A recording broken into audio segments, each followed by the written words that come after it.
Hello అండి. నేనైతే ఈరోజు ఒక మంచి బ్యూటిఫుల్ టెంపుల్‌కి వచ్చేసాను. అది ఎక్కడ ఏంటి తెలుసుకోవాలనుకుంటే వీడియోని లాస్ట్ వరకు చూసేయండి మరి. ఇంత మంచి బ్యూటిఫుల్ టెంపుల్ ఎక్కడుందనుకుంటున్నారు? మన తిరుపతిలోనేనండి. దీన్ని జైన్ టెంపుల్ అని అంటారు. తిరుపతి నుండి జస్ట్ మనకి 10 కిలోమీటర్స్ దూరంలో అయితే ఉంటుంది.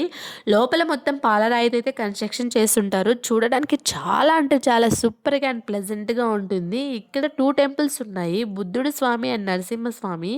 చాలామంది ఫోటోస్ అండ్ వీడియోస్ దిగడానికే వస్తూ ఉంటారు. ప్లేస్ వచ్చేసి మన రామాపురం వెళ్ళే దారిలోనే ఉంటుంది. లేదా జైన్ మందిర్ అని గూగుల్‌లో కొట్టామనుకో కరెక్ట్ లొకేషన్ అయితే షేర్ చేస్తుంది. ఇంతవరకు మీరెవరన్నా ఈ టెంపుల్‌కి వెళ్ళకుండా ఉంటే కంపల్సరీ వెళ్ళండి. అండ్ చాలా ప్లెజెంట్‌గా ఉంటుంది. ఈ టెంపుల్ మనకి రామాపురంలో కాకుండా తిరుపతిలో ఉండుంటే చాలా అంటే చాలా రష్‌గా ఉండుంటుంది. ఎందుకనుకుంటున్నారా? ఎందుకంటే మనకి రామాపురం చిన్న విలేజ్ కాబట్టి అక్కడ అంత రష్ ఏం లేదు. తిరుపతిలో నుండి చాలా రష్‌గా ఉండుంటుందని నా ఫీలింగు. మరి మీరేమనుకుంటున్నారని కంపల్సరీ కామెంట్ చేసేయండి. ఈలోపు వీడియోకైతే చిన్న లైక్ అయితే ఇచ్చేసేయండి.